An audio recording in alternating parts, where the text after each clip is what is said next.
Kaya mo bang mag-check-in sa isang lumang motel nang hindi nag-isip kung sino ang huling gumamit ng kwarto? Si Rico ay isang empleyado sa isang luma at tahimik na motel sa may Pampanga. Gabi ang shift niya at ang trabaho niya ay mag-check ng mga bakanting kwarto at magbantay sa front desk. Pero isang gabi, may nangyari na hindi may pailiwanag. 3:00 ng madaling araw, may dumating na isang lalaking guest na mukhang pagod, tahimik at nagmamadaling kumuha ng kwarto.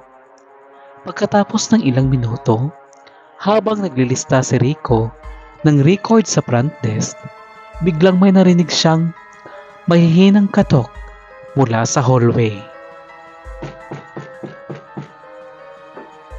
Hindi mula sa main door, kundi mula sa isang kwarto. Napakunot-noo siya.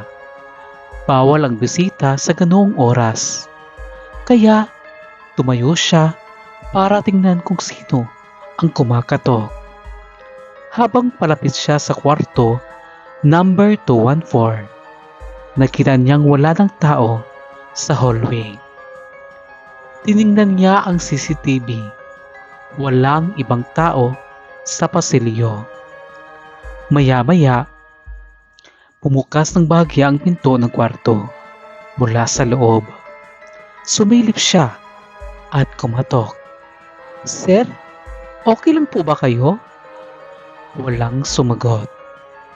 Pero sa kaunting siwang ng pinto, nakita niya ang anino ng 2 paa nakalutang sa ere.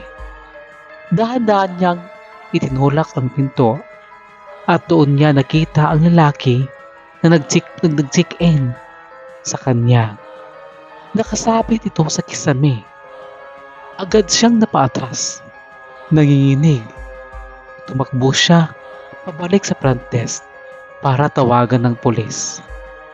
Pero nang muling tinignan ang CCTV, walang lumabas sa guest mula sa kwartong iyon.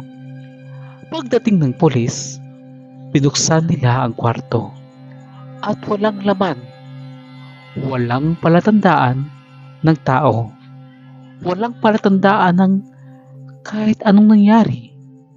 At nang hanapin nila ang record kung sino ang nag-check-in, walang nakarehistrong guest sa kwarto number 214.